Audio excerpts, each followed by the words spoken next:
शिव की ये पवित्र कथा यदि एक क्षण की भी, एक मिनट की भी अगर हमारे जीवन में उतर रही है तो ये निश्चित है यह हमारा कल्याण जरूर करेगी। और जिस कामना के लिए हम कथा को श्रवण करने आए हैं, बाबा देव अधिदेव महादेव हमारी झोली खुशियों से जरूर भरेगा, ये निश्चित है।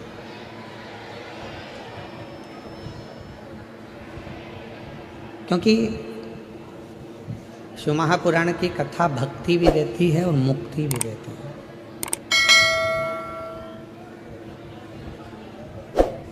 ये दोनों ही चीजें प्रदान करती है।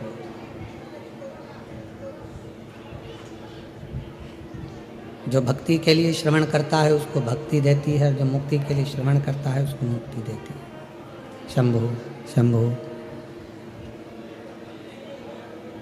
जो भक्ति के लिए श्रवण कर रहा है उसको शिव महापुराण की कथा भक्ति दे रही है, और जो मुक्ति के लिए श्रवण कर रहा है शिव महापुराण की कथा उसको मुक्ति दे रही है।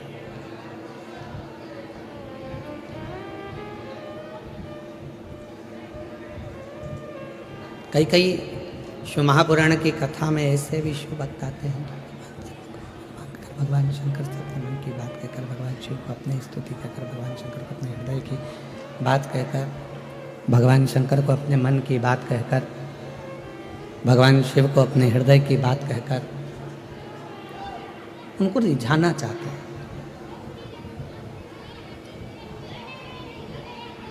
अब ये जितने शिव भक्त आए हो, आप किस भाव से कथा सुन रहे हो, किस भाव से आप कथा को श्रवण कर रहे हो, ये आपके ऊपर निर्भर करता है। और बड़े भाग्यशाली हो जो इस कथा के मंडप में आपको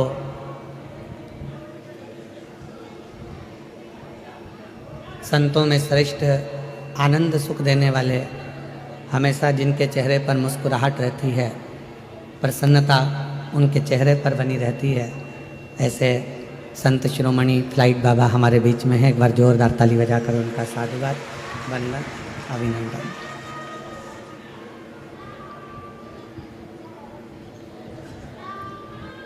भक्ति और मुक्ति दो पथले, एक मुक्ति का पथ है, एक भक्ति का पथ है।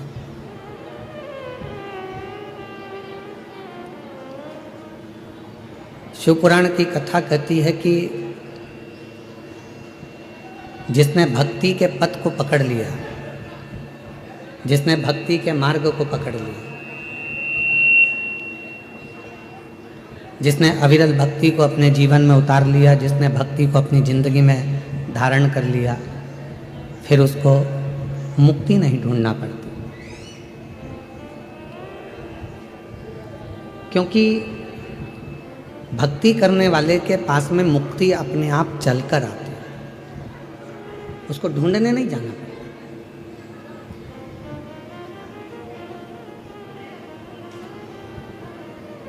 कई लोग कह देते हैं गुरुजी हमारे सिर पे हाथ रख दो हमारा कल्याण हो जाएगा।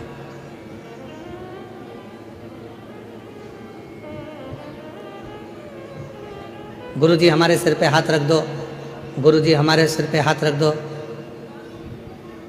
हम तो गुरुजी से भी कहते हैं तुम अपने सिर पे खुद हाथ रख लो।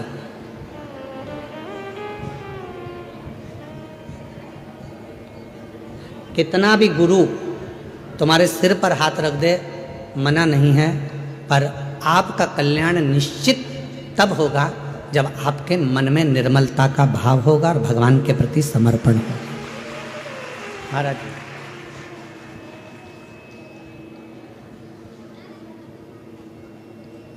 मन चंगा तो कठोते में गंगा, और यदि मन ही चंगा नहीं है, मन में ही भेद पड़ा हुआ है, मन में ही कहीं ना कहीं भेदभाव पड़ा हुआ है, मन में ही द्वेष भाव पड़ा हुआ है, तो फिर परमात्मा कैसे मिले? नाम का ब्राह्मण जो शिव को मानता नहीं था, शिव को जानता नहीं था, भगवान शंकर को पहचानता नहीं था, भगवान शिव को जानता था।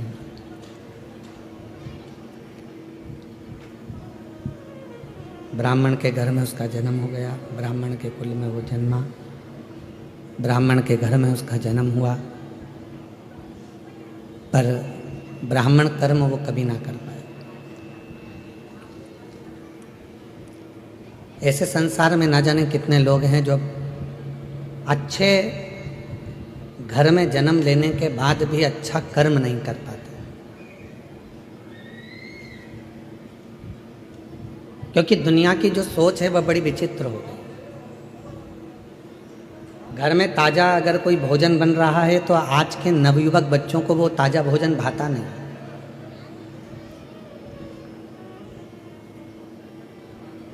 घर में अच्छा पकवान बन रहा है, घर के अंदर अच्छा भोजन बन रहा है, तो घर के लोगों को, घर में रहने वाले नवयुवक बच्चों को, बेटाओं को, घर की बहुओं को, घर की बेटियों को, घर के पोते को, घर की पोतियों को वो भोजन भाता नहीं। और उनको जो डब्बे में 15 दिन का पैक है, पॉलीथीन में 25 दिन का पैक है, 1 महीने का पैक है, ना जाने कितने कितने दिन की पैकिंग का भोजन वो बाजार में बिक रहा है, पर आज के नवयुवक बच्चों को घर का ताज़ा भोजन नहीं भाता। ना जाने वो बासी भोजन से कैसा प्यार हो गया कि लोगों को वो बासी भोजन ही श्रेष्ठ लगता है।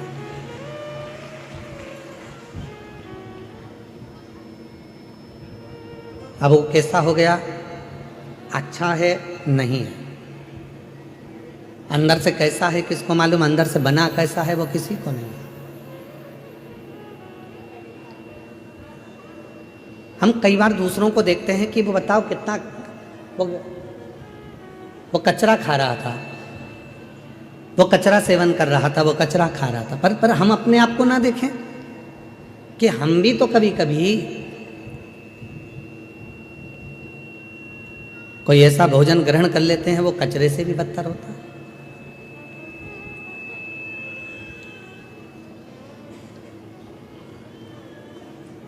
अपने घर में भले रूखी रोटी हो, सूखी रोटी हो, चाहे अपने घर में कैसा भी भोजन बने, शिव महापुराण की कथा कहती है, मेरे शंकर भगवान हमेशा पार्वती जी से कहते थे, पार्वती मुझे कुछ दे बनाकर, मैं उसको पाऊंगा।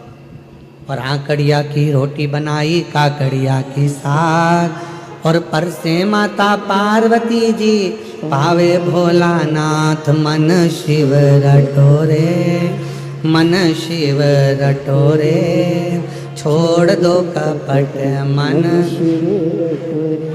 मन शिव रटोरे, मन शिव रटोरे, छोड़ दो कपट मन शिव रटोरे।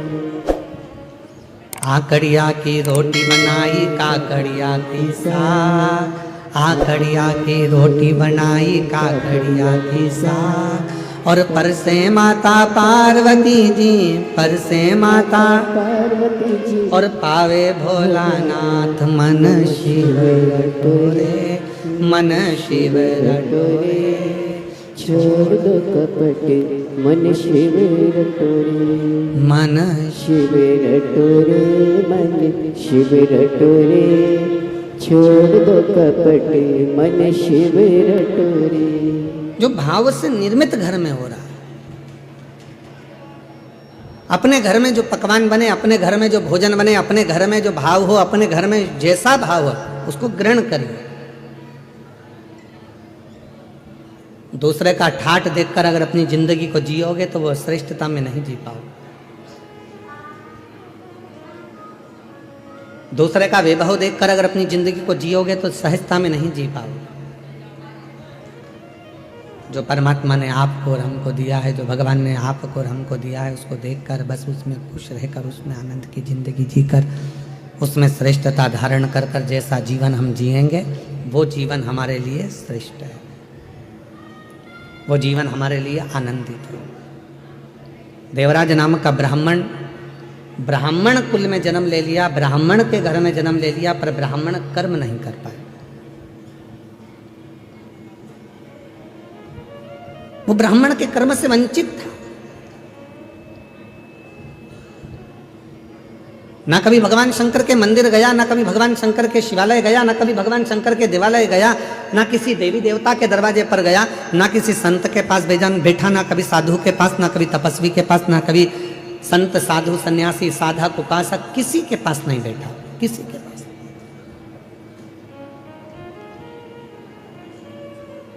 बस गलत कृत्य में, गलत कार्य में वो लगा रहा है। पर उसकी मां, देवराज ब्राह्मण की जो मां थी, वो भगवान की अविरल भक्ति धारण करने में।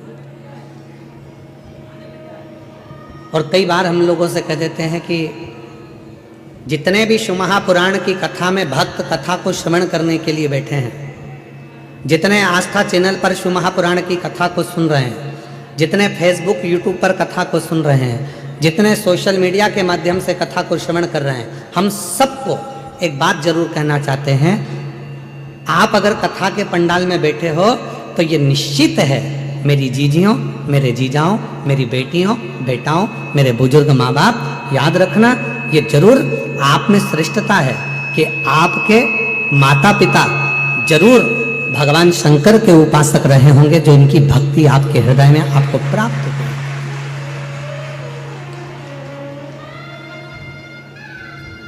बिना शिव भक्ति के कुछ प्राप्त नहीं हो सकता, बिना शंकर भगवान की विरल भक्ति के कुछ मिल नहीं सकता। ये उन्हीं की उदारता से प्राप्त हुआ है, उन्हीं की कृपा से प्राप्त हुआ है। आप यदि शिव महापुराण की कथा में आकर बैठे हो तो भगवान भोलेनाथ को तो धन्यवाद देना, साथ में जिस माँ ने आपको अपनी कोख में रखा 9 महीना और फिर जन्म दिया और अच्छे संस्कारों से पाला, उसको भी धन्यवाद देना कि आज शिव महापुराण की कथा में तेरी कृपा से बैठी। अगर मैं शिव महापुराण की कथा में अगर आज बैठी हूं तो तेरी कृपा से बैठी। अच्छा संस्कार मुझे दिया तो मैं यहाँ पहुंच गई, अच्छी बातें मुझे दी तो मैं यहाँ पहुंच गई। अगर मेरे अंदर अच्छा संस्कार नहीं होता, श्रेष्ठ विचार नहीं होते, तो मैं शिव महापुराण की कथा में भी पहुंच नहीं पाती।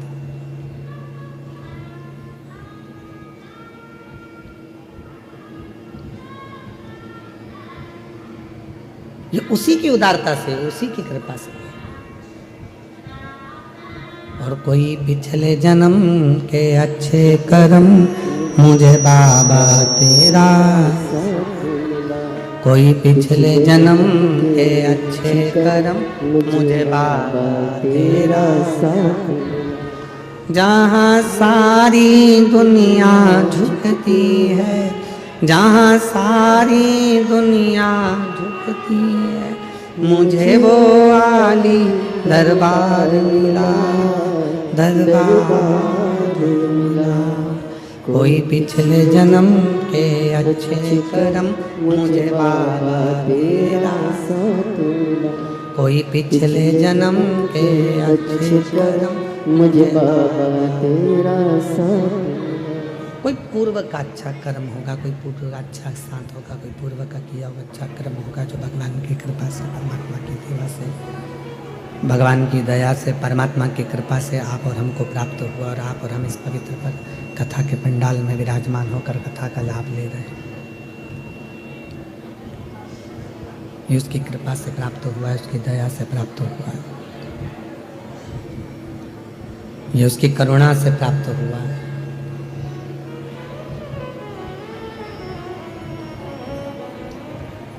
गया देवराज एक दिन चोरी करने के लिए, शंभो शंभो, गया देवराज एक दिन चोरी करने के लिए, और चोरी का धन लेकर आ रहा था। तो कहाँ जाऊं, शरीर में ताप पड़ गया।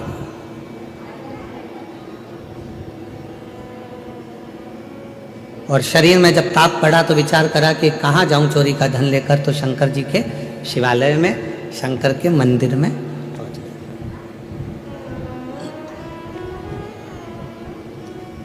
एक बात शिव महापुराण की कथा बहुत अच्छी कहती है। झूठ बोल लिए कोई बात नहीं, जिंदगी में कपट हो गया कोई बात नहीं, जीवन में अपने से पाप हो गया कोई बात नहीं,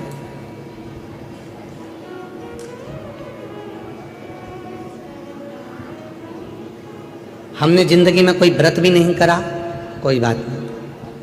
हमने जीवन में कोई दान भी नहीं करा, कोई बात नहीं।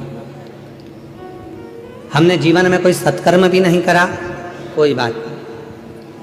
शिव महापुराण की विद्येश्वर संहिता कहती है, अगर हमने अपनी जिंदगी में ना कोई पुण्य करा, ना सत्कर्म करा, ना हम कभी जिंदगी में कोई अच्छा काम कर पाए, तो भी इस पापी शरीर ने अगर भूल से भी शंकर भगवान को एक लोटा जल चढ़ा दिया, तो हमें सारे पुण्य, सारे तप, सारे यज्ञ, सारे अनुष्ठान, सारी साधना का पुण्य फल प्राप्त होना चालू हो जाता है।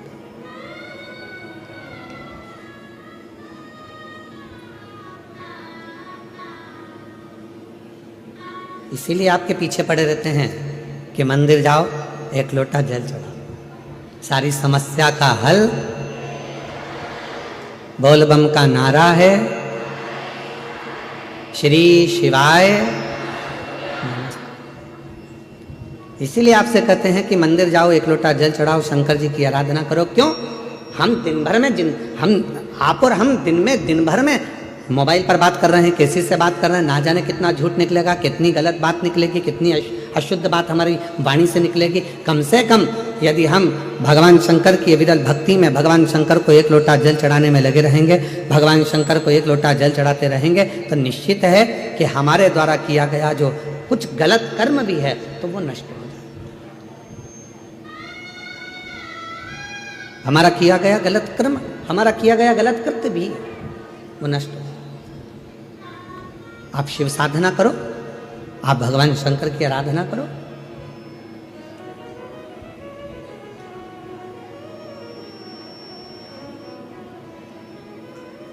दो कुंडली होती है, दो कुंडली है। एक जन्म कुंडली आप सबकी होगी। अरे बोलो तो जम के, है कि नहीं है? दो कुंडलियां होती हैं, एक होती है जन्म कुंडली, दूसरी होती है कर्म कुंडली। एक जन्म कुंडली है और दूसरी कर्म कुंडली है।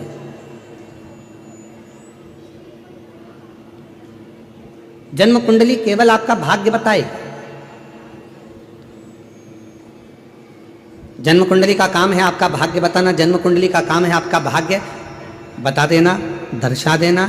पर इस जन्म कुंडली से भी बड़ी अगर कोई कुंडली होती है तो वो होती है हमारे कर्म की कुंडली।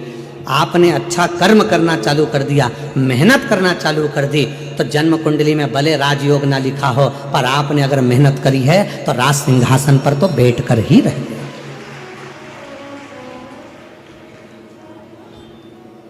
एक होती है जन्म कुंडली और एक होती है कर्म कुंडली।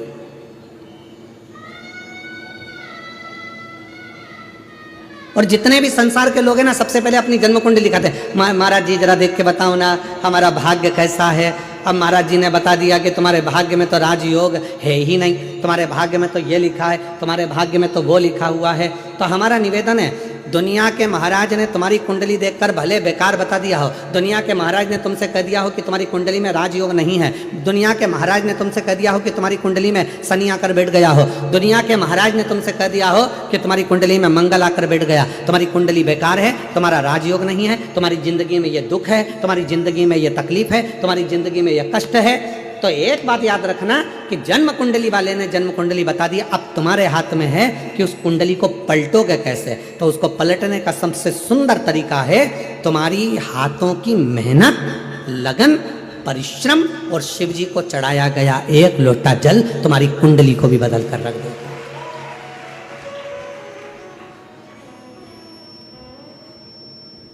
अब तुम मेहनत ही ना करो और सोचो कि मेरा भाग्य ही बेकार है। मैंने तो पत्रिका दिखाई थी, मैंने कुंडली दिखाई थी, उसमें तो महाराज जी ने बता दिया था कि मेरी कुंडली में अच्छा योग ही नहीं है। तो फिर आप घर पर आकर बैठ गए, फिर आपने कोई कर्म नहीं करा, तो फिर वो कुंडली अपना असर करे।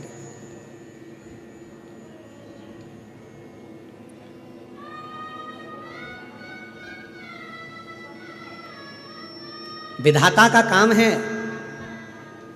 भाग्य लिखना, विधाता का काम है भाग्य लिखना, पर भाग्य को पलटने की गारंटी तो केवल एक ही के पास है, वो देवाधिदेव महादेव के पास। वो भाग्य पलट दे। वो तुम्हारी कुंडली पलट देता है, वो तुम्हारा भाग्य पलट देता है, वो तुम्हारे विचार पलट देता है। आप लोग इतनी संख्या में आए हो, हमको उम्मीद नहीं थी कि कथा के पहले दिन ये सारे इतने बड़े बड़े पंडाल पहले दिन ही भरा जाएंगे, हमको नहीं था।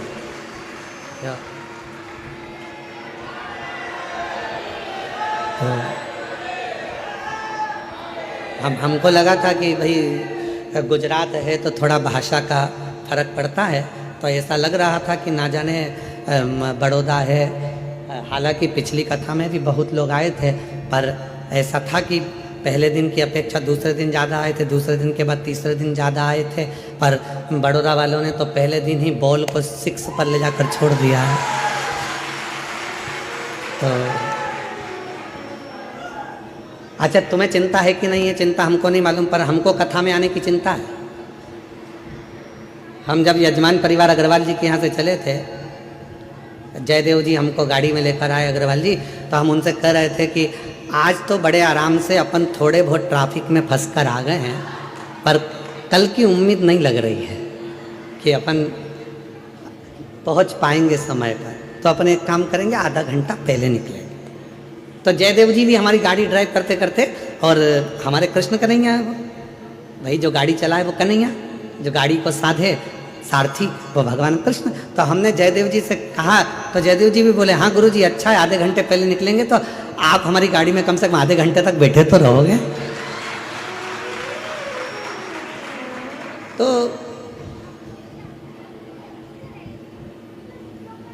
बड़ी शिव की कृपा है आप लोगों पर, और आज विश्वास के साथ कर रहे हैं बड़ौदा की पवित्र धरा पर। जिसने 7 दिन की शिव महापुराण की कथा इस पंडाल में रोज बैठकर श्रवण कर ली, और झोली पसार कर जिसने मांग लिया, 3 महीने के अंदर उसका पत्र इस व्यासपीठ पर जरूर पहुंचेगा। ये निश्चय।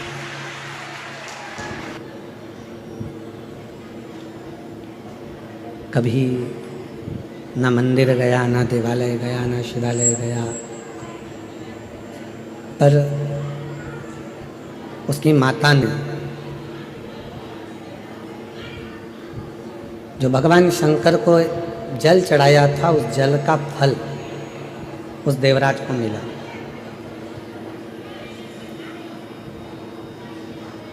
और वो फल काम भी ऐसी जगह आता है जिस समय पर मनुष्य बहुत ज्यादा अटक जाता है, जैसे कनेर का फूल और दुर्वा का संग।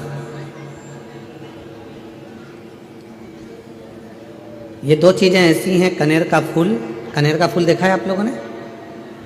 हाथ उठाओ जिन जिन ने कनेर का फूल देखा। देखा सबने? रखो अपने। एक कनेर का फूल, एक दुर्वा।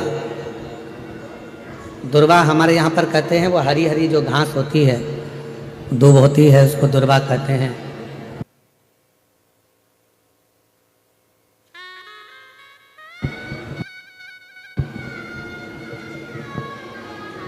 एक होता है कनेर का फूल, एक होती है दुर्वा। ये 2 हैं।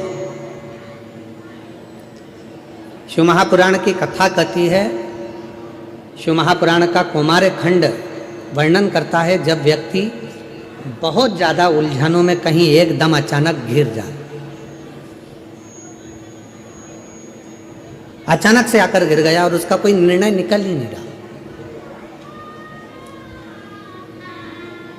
वो निर्णय निकल ही नहीं रहा है, बिल्कुल इतनी अड़चन में फंस गया, इतनी अड़चन में फंस गया कि चारों तरफ से ऐसा लग रहा है कि अब तो कोई निर्णय निकल ही नहीं रहा, अब तो मर जाऊं तो अच्छा।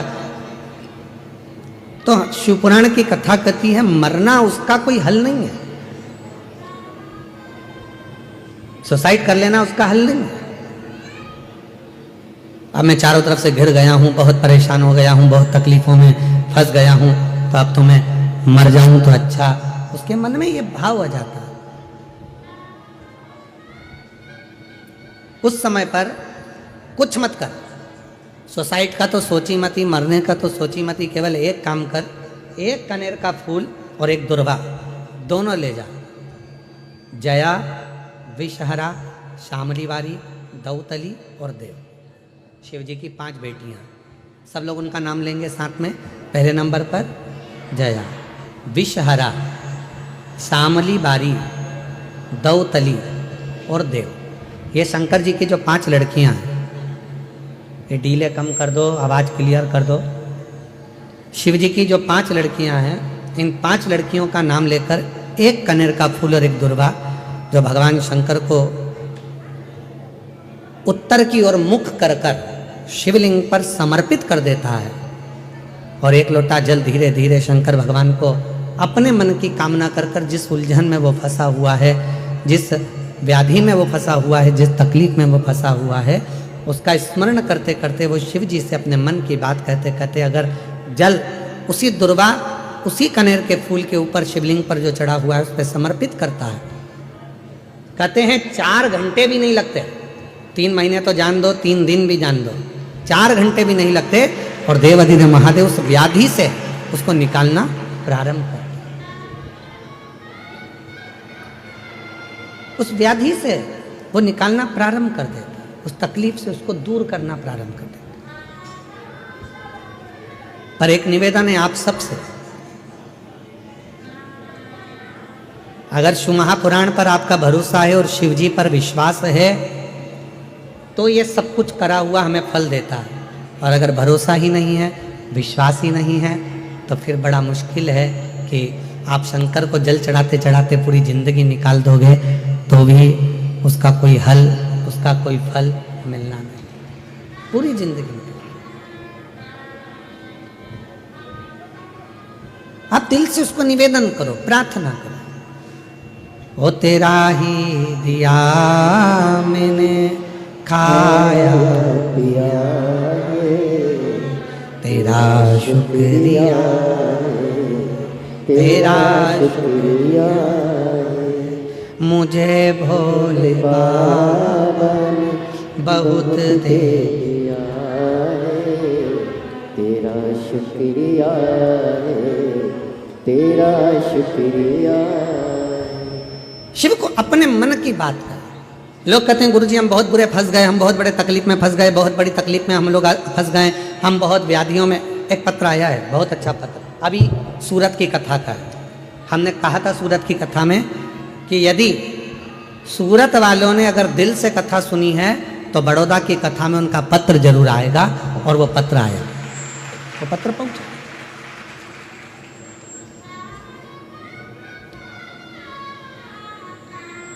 मेरा नाम हीरल बहन है, मेरे पति का नाम दीपक भाई है। मैं स्वामीनारायण मंदिर के नज़दीक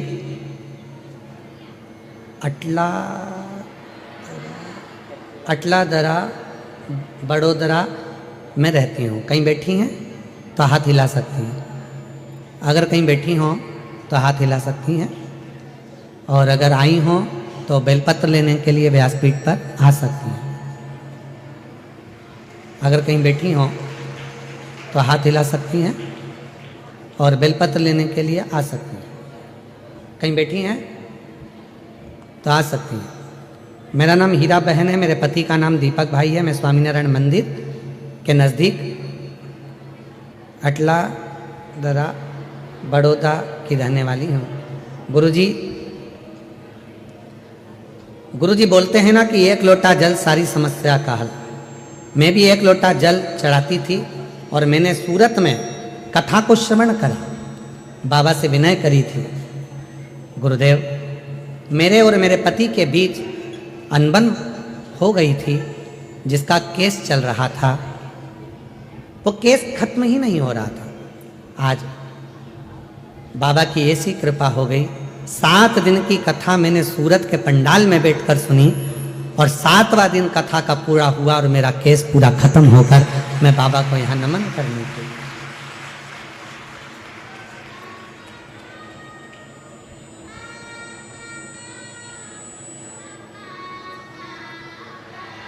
शिव को फिर निवेदन है, जो आप दिल से बाबा को कहते हो, दिल से प्रार्थना करते हो, दिल से विनय करते हो, दिल से निवेदन करते हो, बाबा उसको स्वीकार करते हैं, भगवान शंकर उसको सुनते हैं। एक पत्र और है, बड़ा सुंदर है।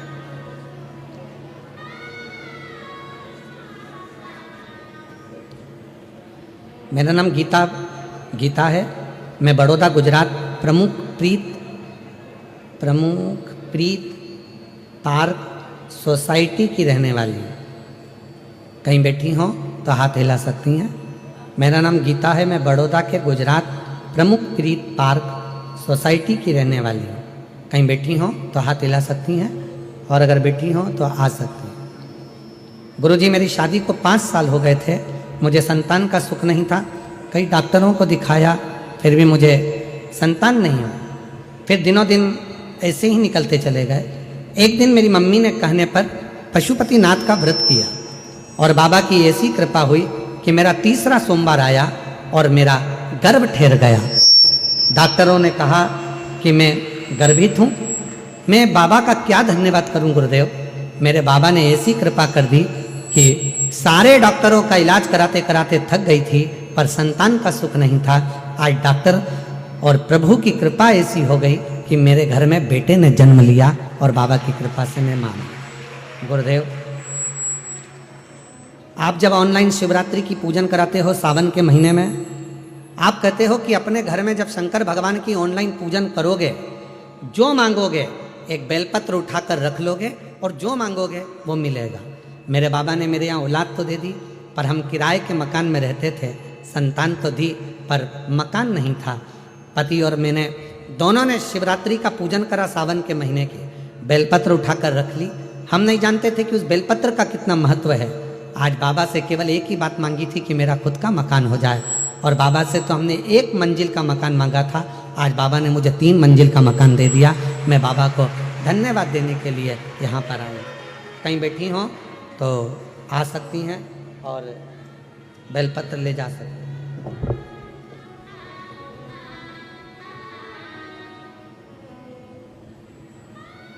और हमारा निवेदन फिर इस शिव महापुराण शंकर की पवित्र कथा के माध्यम से, भगवान शंकर की पवित्र कथा के माध्यम से फिर निवेदन करें। ऐसे दयालु नाथ से रिश्ता निभाइए। बोलो, जितने बैठे सब बोलो, ऐसे दयालु नाथ से रिश्ता बनाइए, मिलता रहेगा आपको जो कुछ भी चाहिए, मिलता रहेगा आपको जो कुछ भी चाहिए। ऐसा करिश्मा होगा जो हुआ कभी नहीं, ऐसा करिश्मा होगा जो हुआ कभी नहीं। मांगा है भोलेनाथ से, आवाज नहीं आ रही आप लोगों की। मांगा है भोलेनाथ से वरदान है, तेरी दया बनी रहे जब तक है जिंदगी, तेरी दया बनी रहे जब तक है जिंदगी, तेरी कृपा बनी रहे जब तक है जिंदगी। जो बैठ कर मांग रहे हैं, जो हम बाबा से प्रार्थना कर रहे हैं, जो निवेदन कर रहे हैं, जो बाबा से विनय कर रहे हैं, वो बाबा स्वीकार कर, वो दे रहा, स्वीकृत करना, स्वीकार करना। देवराज कभी शिव मंदिर नहीं गया, देवराज कभी भगवान शंकर की आराधना नहीं करा, कभी मंदिर नहीं गया, कभी पूजन नहीं करी, कभी अर्चना नहीं करी। पर माँ ने जो जल चढ़ाया था, 1 लोटा जल, वो माता का चढ़ाया गया जल बेटे के कार्य आ गया। माँ का चढ़ाया गया जल बेटे के काम आ गया। जो आप शिव जी को जल चढ़ा रहे हो, भगवान शंकर को जल चढ़ा रहे हो, शिव जी से विनय कर रहे हो, निवेदन कर रहे हो, विनय कर रहे हो, विनती कर रहे हो, वो चढ़ाया गया जल एक ना एक दिन आपकी जिंदगी को पलट कर जरूर रखेगा, ये निश्चित है। जो चढ़ा, जो शंकर भगवान को जल चढ़ा रहा है, जो शिव जी को जल समर्पित कर रहा है, वो आपका जीवन बदल कर रहा है, ये निश्चित।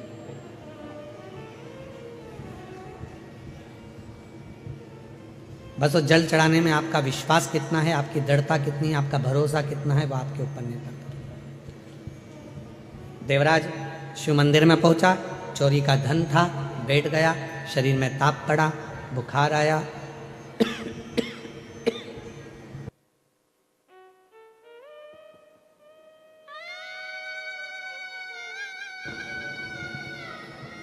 शरीर में ताप पड़ा, बुखार आया और देवराज शरीर में ताप पड़ने पर, बुखार आने पर दुबक कर बैठा था, चुप कर।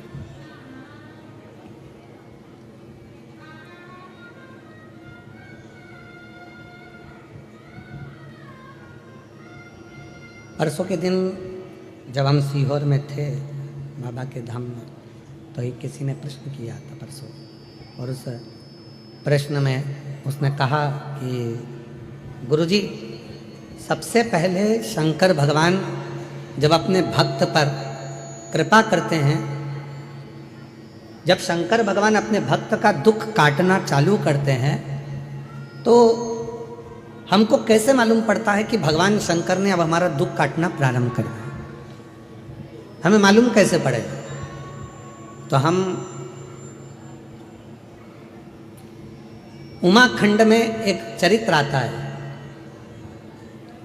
जब माता पार्वती जी तप करते करते करते करते करते करते माता पार्वती के बहुत वर्ष निकल गए और पार्वती भगवान शंकर को प्राप्त करना चाहती थी, तो पार्वती के प्रसंग को हम देखें उमाखंड में, तो वर्णन आता है कि शिव जब करुणा करना चाहते हैं, जब शंकर भगवान आपको स्वीकार करना चाहते हैं, तो सबसे पहला झंडी किस रूप में दिखाते हैं? तो कहा शंकर भगवान स्वयं आपके स्वप्न में आकर,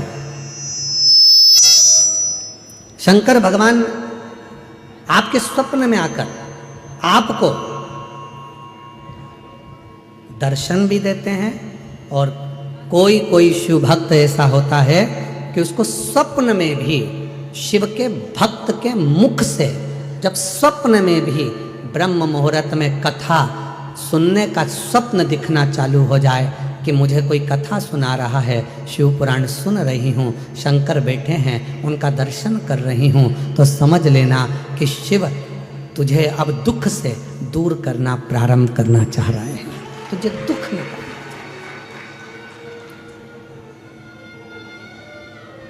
महाराज जी, कई लोग कहते हैं कि स्वप्न में अगर शिव जी दिखते हैं तो क्या फल मिलता है? शिव महापुराण का पार्वती खंड कहता है, अगर स्वप्न में शंकर भगवान का शिवलिंग का दर्शन हो जाए, समझ लेना कोई बहुत बड़ी विपदा आने वाली थी, शंकर भगवान सामने आकर खड़े होकर उस विपदा को टाल।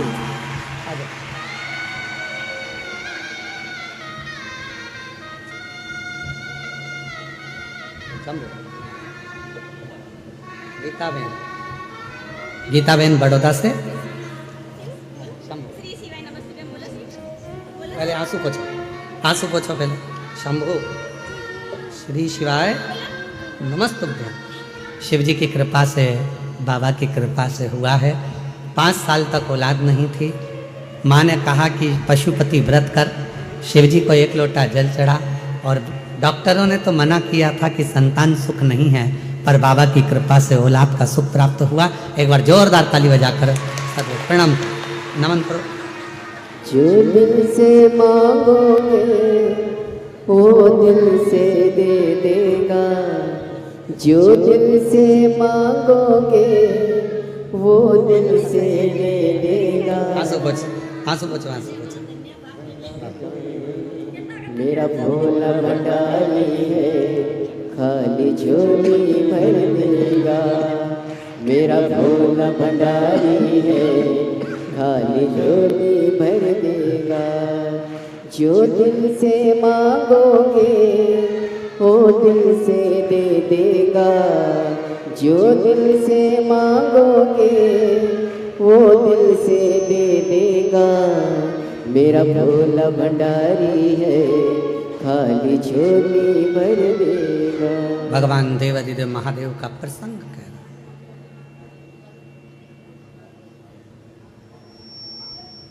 वो आता है दुख मिटाने से पहले, वो आपका स्वप्न में भी आकर आपका दर्शन देकर कह जाता है कि अब चिंता करने की जरूरत साथ है। संग खड़ा है, दुख मिटाने के लिए तुम्हारे पास में आकर खड़ा है, क्यों चिंता कर?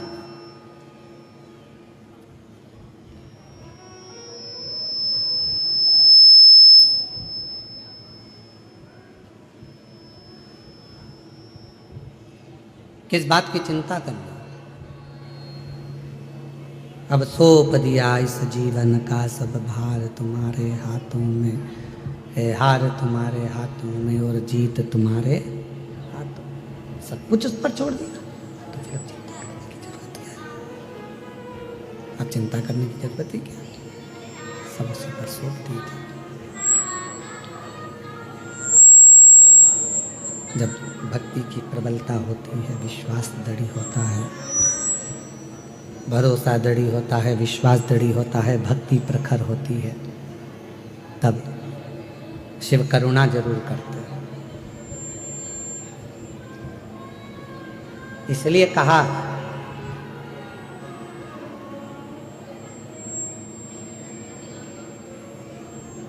गेट पर, बेड पर और डेट पर, तारीख पर, तुम्हारे दुख के समय पर, तुम्हारी तकलीफ के समय पर, तुम्हारी कष्ट के समय पर जो खड़ा है,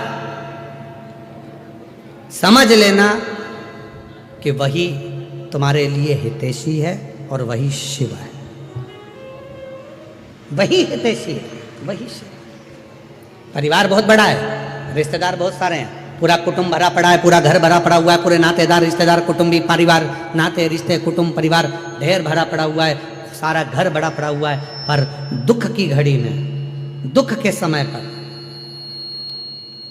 तकलीफ की घड़ी में कोई बहुत बड़ा कष्ट आकर खड़ा हो गया और बहुत बड़ी तकलीफ आकर खड़ी हो गई, और उस दुख की घड़ी में अगर दरवाजे पर कोई अपना आकर खड़ा हो जाए तो समझ लेना कि सारे रिश्तेदारों में सबसे श्रेष्ठ रिश्तेदार वही है जो दुख की घड़ी में हमारे गेट पर खड़ा है,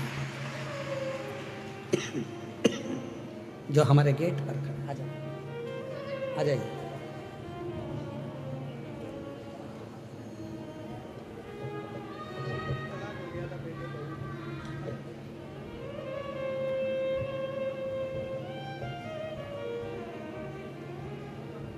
अब वापिस जुड़ गए बेटा, दोनों आ गए। बेटे बहू में तलाक हो गया था और केस चल रहा था, संबंध पूरा खत्म हो गया था। 7 दिन की शिव पुराण की कथा माँ आस लेकर कथा में पहुंच गई। कहा मेरे बेटे बहू को वापिस जोड़ दो, और भगवान जब बड़ौदा में कथा होगी तो पत्र भेजूंगी, और शिव की कृपा से आज दोनों का संबंध जुड़ गया, वापिस एक हो गए। एक बार जोरदार ताली बजाकर साथ ये बेटे बहू।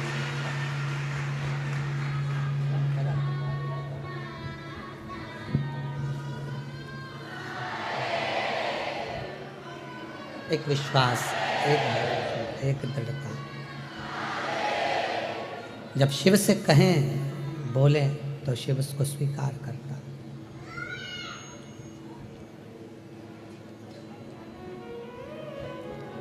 गेट, बेड और डेथ, 3 है। दुख के समय पर कोई तुम्हारे दरवाजे पर खड़ा है तो समझ लेना वही तुम्हारा सबसे ज्यादा श्रेष्ठ हितैषी है, वो पूरा विश्वास के साथ खड़ा हुआ। कई लोग परिवार के भी ऐसे होते हैं, रिश्तेदार नातेदार ऐसे होते हैं, कुटुंबी परिवार वाले ऐसे होते हैं कि जैसे ही कोई दुख का समय आता है, तकलीफ की घड़ी आती है, किसी के यहाँ मालूम पड़े कोई ईडी का, इनकम का कोई फालतू की बात, कोई केस, कोई थाना, कोई कचहरी, कोई चीज़ हो जाती है, तो लोग उसके दरवाजे पर जाते ही हैं। पहुंचते। तुम्हारे दुख के समय पर अगर कोई गेट पर खड़ा है, तुम्हारे साथ खड़ा है, समझ लेना कि वही शिव है, वही श्रेष्ठ है। पहले नंबर पर गेट, दूसरे नंबर पर बेड। तुम्हारी बीमारी के समय पर, तकलीफ के समय पर, शरीर में रोग के समय पर, हॉस्पिटल में बेड पर पड़े हुए हो, घर पे पलंग पर पड़े हुए हो और कोई तुम्हारे बेड के पास खड़ा है, तो समझ लेना वही तुम्हारे लिए श्रेष्ठ है। बाकी के जितने हैं वो सब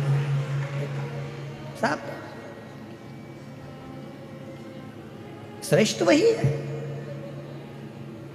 कौन कौन है परिवार में? तो कहा मेरे 4 मामा जी हैं, 3 मौसी जी हैं, मेरा 4 बेटे हैं, 4 बहुएं हैं, मेरी लड़की दामाद 3 है, 3 मेरी बेटी हैं, 3 दामाद हैं, दामाद के बच्चे हैं, मेरा देवर है, देवरानी है, जेठ है, जेठानी है, और मालूम पड़ा शरीर में कष्ट आ गया, रोग आ गया, हॉस्पिटल में पड़े हो, और हॉस्पिटल में पड़े हो और मालूम पड़ा एक दिन भी अगर परिवार वाले तुम्हारे बेड के पास आकर खड़े नहीं हुए, तुम्हारे दरवाजे पर आकर खड़े नहीं हुए, तो वो रिश्तेदार किस काम के?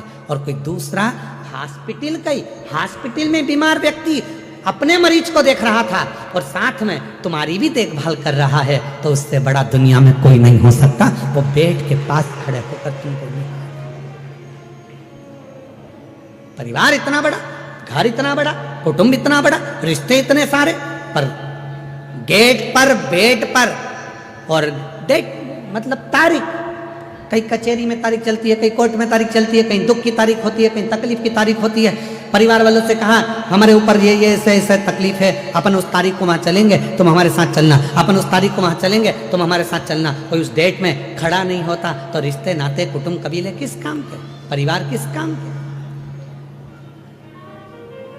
गेट, बेड और डेट, ये 3 ऐसे हैं। दुख के समय पर, तकलीफ के समय पर कोई यदि आपके साथ दरवाजे पर खड़ा है, बीमारी के समय पर कोई आपके पलंग के पास खड़ा है और कोई तारीख पर आपके साथ खड़ा है, तो समझ लेना कि आपका अपना है, आपका कष्ट आपका अपना, वो कोई दूसरा नहीं है, वो श्रेष्ठ है, वो श्रेष्ठ है।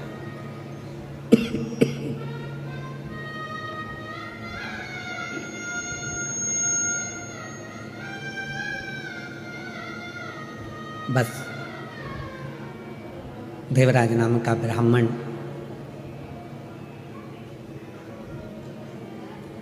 अंतिम सांसें गिन रहा है, कोई साथ देने वाला नहीं है, पर माँ ने जो 1 लोटा जल चढ़ाया था उसका पुण्य उस बेटे को शंकर के मंदिर तक लेकर गया। वो पुण्य बड़ौदा के इस पंडाल में जितने शिव भक्त बैठकर कथा को सुन रहे हैं, आपको शिव महापुराण की कथा में लेकर कौन आया? कौन तुमको यहां लेकर आया? आपका पुण्य, जो आपने 1 लोटा जल शंकर के मंदिर में चढ़ाया था, वो पुण्य आपको यहां, आपका पुण्य।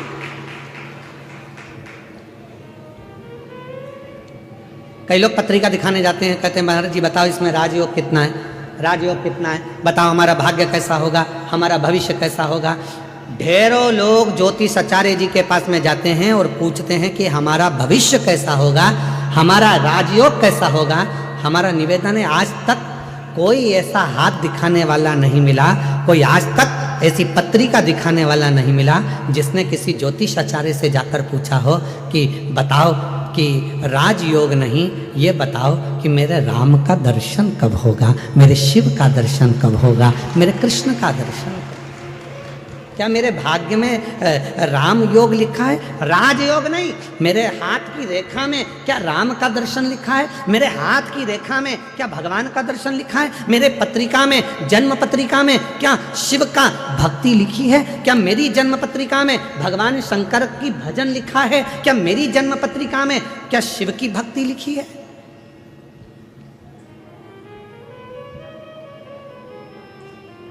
ये यजमान जी जो बने हैं चंद्रपाल जी, कहाँ बैठे हैं? खड़े हो जरा।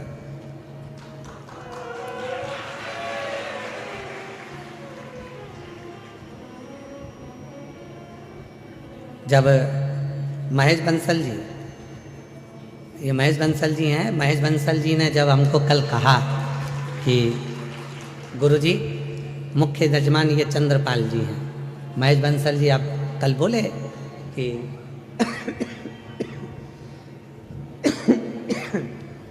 कि मुख्य यजमान चंद्रपाल जी हैं। चंद्रपाल जी जब हमारे को मिले, इनकी पत्नी और इनके चेहरे पे ऐसी खुशी, ऐसी खुशी, शॉल की ट्रे रखी थी बाजू में, वो भी ध्यान में नहीं, पानी का लोटा ध्यान में नहीं, थाली ध्यान में नहीं, और जब हाथ में तिलक लगा रहे थे तो हाथ भी इनका थर थर थर थर थर थर थर थर काँप रहा था। आज हमको कल बंसल जी, इनको देखकर ऐसा लगा जैसे शबरी के दरवाजे पर राम जी आए थे, तो शबरी भी अपनी सुध खो बैठी थी, वो सुध खो। पर बंसल जी आपको भी मैं धन्यवाद दूंगा, आप बोल हीरा के परखैया हो पक्का। जिन जजमान के यहाँ हमारे को ठहराया, अग्रवाल जी के यहाँ जयदेव जी उनके पुत्र हैं जिनके हम ठहरे, उनका भी इतना सरल भाव है, इतना सरल भाव। क्या नाम है उनका जिनके हम ठहरे हैं, उनका नाम स्मरण में नहीं है हमको, अग्रवाल जी का, तो वो आप ही हैं। अच्छा, साधुता है आपको बहुत बहुत। इतनी सरलता के साथ में हम जैसे चाहते हैं कि हम जहाँ रुकें वहाँ हम केवल भजन करें, इसके सिवाय कोई हमको परेशान ना करे, ना हमसे कोई पूछे, ना हमसे ये भी मत पूछो कि तुम खाना खाए, भोजन करे कि ना करे, पानी पिए कि नहीं पिए, दूध प्रसाद लिया कि नहीं लिया। हम तो हमारा भक्ति महाराज जी, केवल शिव जी का अभिषेक, शालिग्राम जी का अभिषेक, ठाकुर जी की सेवा और श्री शिवाय नमस्ते। तो मैं इनको भी धन्यवाद दूंगा, आपने ऐसी जगह ठहराया कि जहाँ उनकी बहू बच्चे कोई नहीं, केवल कुछ कोई पूछे ना, केवल उनको मालूम है गुरु जी अपनी भक्ति में लगे हैं, भोजन प्रसाद बना देना, ठाकुर जी की सेवा में पहुंचा देना। अग्रवाल जी आपको भी बहुत बहुत धन्यवाद देता हूँ इस चीज़ के लिए। साधु विराजिए, बहुत बहुत। शिव तत्व इसी को कहते हैं।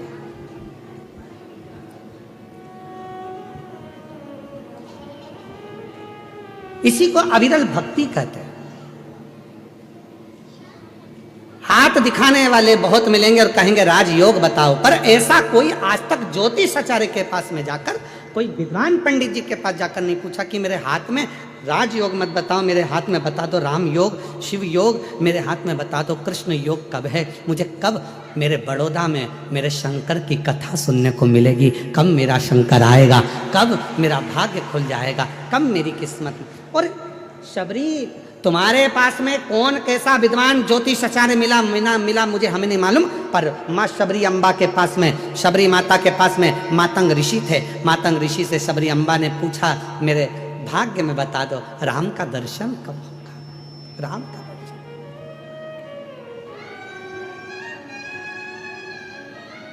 शबरी चाहती तो मातंग ऋषि से कह सकती थी कि मेरी 4 मंजिल का भवन कब बनेगा, गाड़ी कब आएगी, बंगला कब आएगा, राजयोग कब बनेगा। पर शबरी ने यह कुछ नहीं मांगा। शबरी ने तो केवल इतना कहा कि मेरे ऊपर कृपा कर कर बता दो कि मुझे राम का दर्शन कब होगा।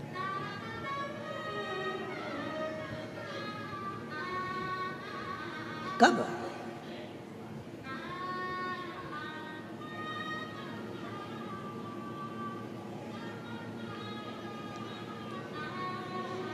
कब मुझे दर्शन हो, कब मैं मिलूं उससे। आप लोगों ने एक प्रसंग सुना होगा कि पंडित जी कहते हैं कि शंकर जी पे गंगा जल चढ़ाओ। अरे बोलो तो जम के, सुना है कि नहीं सुना? कई पंडित जी हम कहते हैं पूजन करने बैठे हो, गंगा का जल लाओ शंकर पे चढ़ाएंगे, गंगा जल लाओ शिव जी पे चढ़ाएंगे। कभी आपके मन में आया कि पंडित जी ने कहा कि गंगा का जल शिव जी को चढ़ाना है, गंगा का जल शंकर भगवान को चढ़ाना है? कभी विचार करा कि आपने पंडित जी से कहा पंडित जी आप कह रहे हो कि गंगा का जल शिव जी को चढ़ाना है, पर गंगा तो शंकर भगवान के मस्तक पर बैठी हुई है, तो उनका जल उन्हीं को चढ़ाएंगे, यह कहाँ की रीति है? आप बोलो कि साधारण जल लिया, कुएं का जल लिया, बावड़ी का जल लिया, जाओ ये जल लेकर आओ शंकर भगवान को, पर आप कह रहे हो गंगा का जल चढ़ाएंगे। ये रीति कहाँ से आई? क्योंकि गंगा मैया जब शंकर भगवान की जटा में आकर बैठ गई, चारों तरफ से जटा बंध गई, गंगा अंदर रह गई, और रहने के बाद गंगा बाहर निकलने के लिए घूम रही है, उसी जटा के अंदर भागीरथ बाबा हाथ जोड़कर कहते हैं, भोले बाबा मेरे पूर्वजों के उद्धार के लिए गंगा को तो बाहर निकाल दो, वो तो पूरी की पूरी आप में समाहित हो गई। तब शंकर भगवान ने कहा, कौन कह रहा है कि गंगा को निकालना है? भागीरथ जी कहते हैं, मेरे पूर्वजों के लिए गंगा को निकाल दो, मैं गंगा को निकालने को तैयार हूं। गंगा तैयार है? गंगा कहती है, मैं भागीरथ जी के पूर्वजों के उद्धार के लिए कलकल कर कर बहना चालू करती हूं और ऐसी दौड़ लगाऊंगी कि भागीरथ बाबा के 60,000 काकाओं के उद्धार को मैं अभी की अभी कर दूंगी। शिव जी कहने लगे, तेरी दौड़ में तुम मुझे दर्शन नहीं कर पाएगी, मुझसे नहीं मिल पाएगी। गंगा जी कहती हैं, मैं आपका दर्शन भी करूंगी और मिलूंगी भी। और गंगा को भगवान शंकर ने अपनी जटा से निकाला। बहती हुई गंगा भागीरथ बाबा के यहाँ 60,000 काकाओं के उद्धार के लिए पहुंच गई।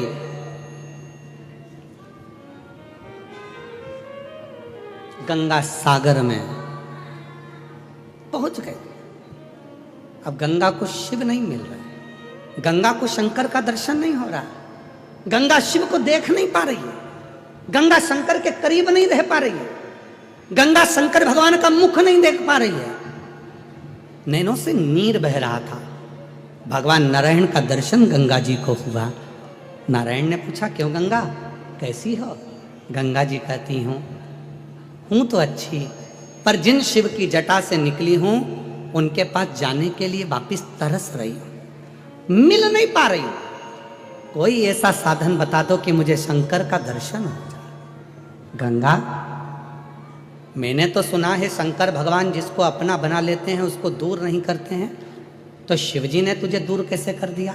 गंगा जी कहती हैं, शंकर भगवान ने दूर नहीं करा, मैं मेरी अहंकार से शिव से दूर हो गई। शिवजी ने कहा था, मत जा गंगा, मैं तुझे अपनी जटा में हमेशा रखने को तैयार हूं, तू इस जटा में विराजमान रहे। पर गंगा, मैंने शंकर भगवान से कहा, तुम मुझे छोड़ो, मैं भागीरथ बाबा के 60,000 काकाओं का उद्धार करूंगी और तुम्हारा दर्शन करने आ जाऊंगी। पर ऐसी बह रही हूं, निरंतर ऐसी बह रही हूं कि शिव का दर्शन मुझे वापस मिलता ही नहीं है। आप कुछ कृपा करो। भगवान नारायण ने शंकर जी से प्रार्थना करी, आप कुछ करिए। शंकर जी ने पार्वती से कहा, पार्वती गंगा का जल लेकर ही मुझ पर चढ़ा। पार्वती जी ने पूछा, जो गंगा तुम्हारी जटा पर बैठी है उसी का जल तुम्हें चढ़ाऊं तो इसका मतलब क्या है? शंकर भगवान कहते हैं कि वो गंगा मेरे दर्शन करने के लिए तरस रही है। अगर तू गंगा का जल मुझ पर चढ़ाएगी, वो गंगा मेरा दीदार कर पाएगी तो मैं तुझे वर प्रदान कर दूंगा। वर दे। उस दिन से ब्राह्मणों ने, ज्योतिषों ने, विद्वानों ने नियम बनाया। लोग कहते हैं शंकर जी को गंगा जल से स्नान कराओ, गंगा जल चढ़ाओ। क्यों? तो कहा, गंगा जल से शिव जी क्यों प्रसन्न होते हैं? उसका प्रसन्न होने का कारण यह है कि शंकर जी प्रसन्न होते कि नहीं होते, पर गंगा शिव पर चढ़ती है, दर्शन करती है, तो गंगा वर देती है कि तूने मुझे शंकर से मिला दिया, जा मैं तेरे ऊपर कृपा करती हूँ, तेरी भंडार भरती हूँ, तुझ पर दया करती हूँ।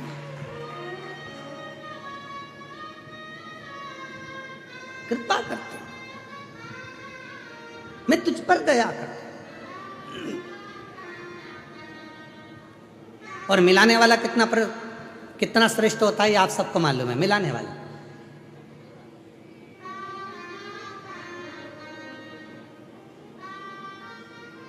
आप में से कई माताएं मेरी इतनी खुश हो रही होंगी, इतने साल के बाद गुरुजी गुजरात में बड़ौदा में आए, अरे बाबा बड़ी कृपा कर दी।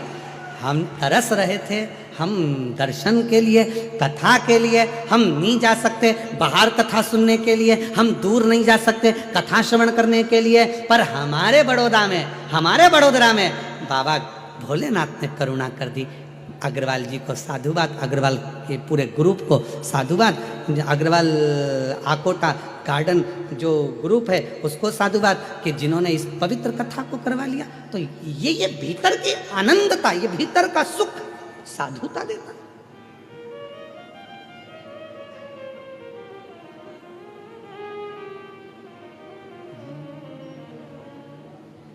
और मैं हूं प्रेम रोगी, मेरी दवा तो कराओ, जाओ जाओ जाओ किसी वेद को बुलाओ, मैं हूँ प्रेम और इसी भजन को, इसी गीत को, फिल्म के इस गीत को हमने शिव पर गाने का स्मरण किया। मैं हूँ शिव रोगी मेरी दवा।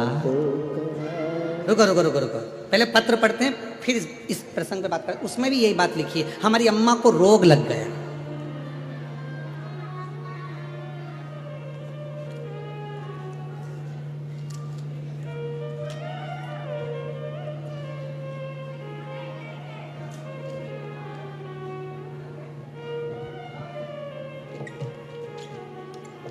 इन्हीं ने लिखा है, ये जो गीता दीदी आई थी, गीता बहन बड़ौदा से, इन्हीं ने एक लाइन लिखी है, जरा पढ़िएगा आप भी हमारे साथ में। सब पढ़ना, जितने आस्था चैनल पर बेबी और जो एलईडी के सामने देख रहे हैं वो भी पढ़ना। इस लाइन को दिखाइए थोड़ा बड़ा कर कर, थोड़ा बड़ा कर कर दिखाना। गुरुजी सबको चरस गांजा का नशा चढ़ता है और मेरी मम्मी को शिव महापुराण का नशा चढ़ा।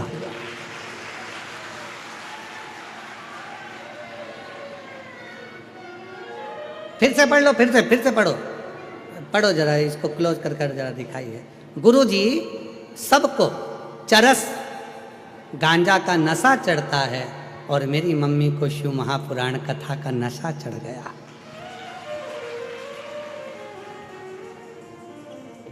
पहले मम्मी बीपी की दवा खाती थी, देखो देखो जरा पढ़ो तो सही। पहले मम्मी बीपी शुगर की दवाई के बिना चल नहीं सकती थी, आज मेरी मम्मी बीपी और शुगर सब की दवाई बंद हो गई, शिव महापुराण की दवाई चालू। और मैं हूँ शिव रोगी मेरी दवा दो करा, जाओ जाओ जाओ डमरू वाले को बुला, मैं हूँ शिव रोगी मेरी दवा तो करा, जाओ जाओ जाओ सीहोर वाले को बुला, मैं हूँ शिव रोगी। ये रोग की दवा। और एक प्रसंग और है, अच्छा है, देखिए।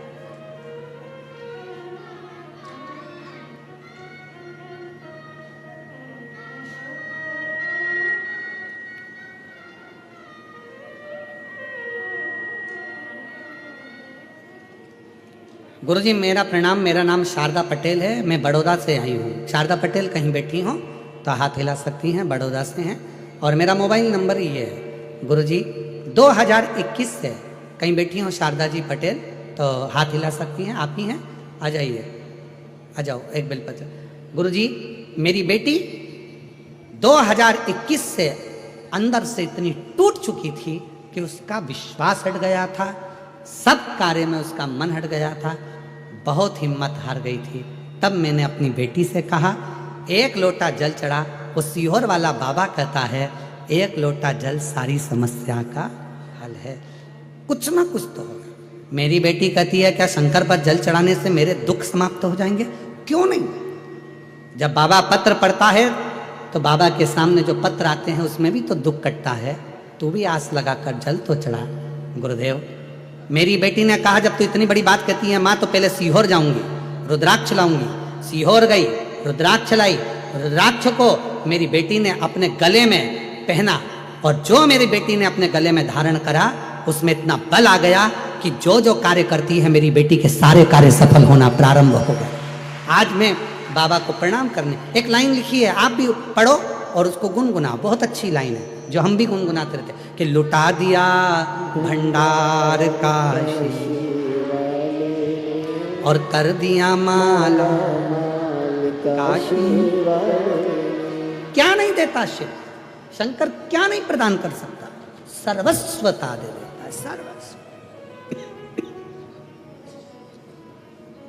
जो जैसी भावना लाया वो वैसा ही फल पाया। आप जिस भावना से आए हो, आप जिस विचार से आए हो, आप जिस शुद्ध भाव से आए हो, वो आपके ऊपर निर्भर करता है। इसीलिए शिव महापुराण की कथा कहती है, कथा सुनने आना। हमको मालूम है कि पंडाल में जगह नहीं मिलने वाली, हो सकता है ट्रैफिक में फंसोगे, थोड़ा लेट होगे, थोड़ा देर होगा, समय लगेगा, तो अपने साथ एक छाता, पानी की 2 बाटल लाए हो सब लोग? जम के बोलो जरा। पानी की अगर 2 बाटल लाए हो तो फिर पानी बांटने वाला आ रहा है तो बार बार उठ के खड़े क्यों हो रहे हो?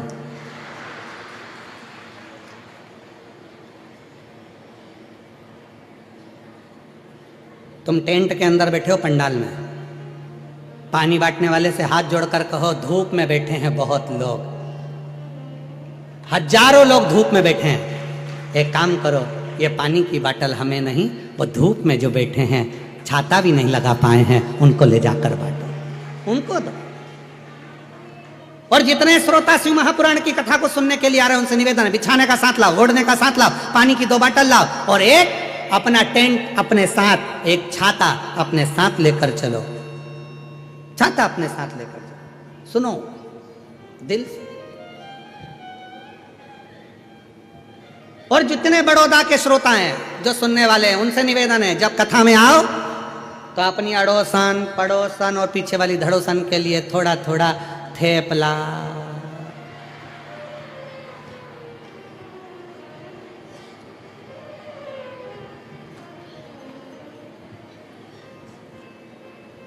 फाफड़ा, जो भी तुम घर में बनाती हो भोजन आदि को थोड़ा अपने शिव भक्तों का मुख झूठा कराने के लिए अवश्य लेकर चलो। कहते हैं शिव महापुराण की कथा में केवल श्रोता नहीं आते, शिव महापुराण की कथा में 33 कोटि देवता सुनने के लिए आते हैं, उनका मुख झूठा करना उसका फल है, उसका फल।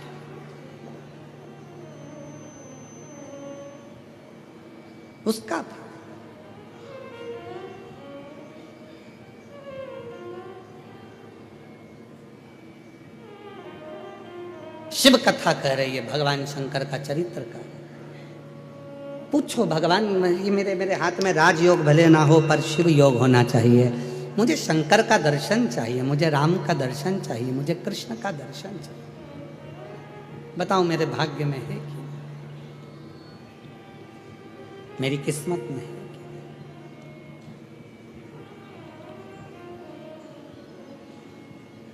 और लिखन वाले तू हो के दयाल लिखना, लिखन वाले तू हो के दयाल लिखना, मेरे हृदय अंदर शिव जी का नाम लिखना, मेरे हृदय अंदर शिव जी का नाम लिखना। माँ जब अपने बच्चे के हाथ में कलम पकड़ाती है, पेंसिल पकड़ाती है,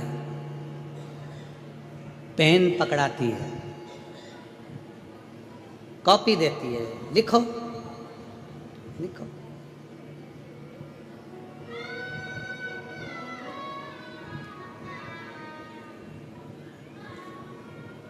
बच्चे को लिखना आता है? पहली बार जम के बोलो जरा, सबसे पहली बार बच्चे के हाथ में माँ ने कलम पकड़ाया, पेन पकड़ाया, बच्चे को लिखना आता है? नहीं। पेन पकड़कर क्या करता है? सीधी सीधी रेखा खींचता है, लाइन खींचता है, सीधी सीधी, उसको लिखना नहीं आता। फिर क्या होता है? जब वो लाइन खींचना चालू होता है तो माँ उसका हाथ पकड़ती है, फिर उसी लाइन पर माँ उससे अक्षर लिखवाती है। बोलो सही है कि गलत है? माँ हाथ पकड़ी, बच्चे को कॉपी दे दी, पेन दे दिया, उसने तो लाइन खींचना प्रारंभ कर दिया, उसने लाइन खींची।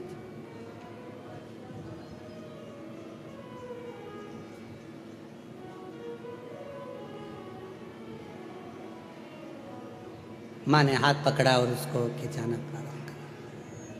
यही शिव पुराण कहती है। शंकर के मंदिर में जाकर शिव जी को जल चढ़ाकर जब कोई चंदन की 3 लाइन भगवान शंकर के शिवलिंग पर खींचता है, शंकर उसका हाथ पकड़कर उसका भाग्य लिखना प्रारंभ कर देते हैं। शिव भाग्य अब कई लोग कहते हैं कि हम एहसान कर रहे हैं, हम मंदिर जाते हैं, शंकर का श्रृंगार करते हैं, शिव जी के मंदिर में जाकर शंकर जी को त्रिपुंड लगाते हैं। नहीं, आप बच्चे हो, आपको हाथ में कलम पकड़ा दी गई है और आप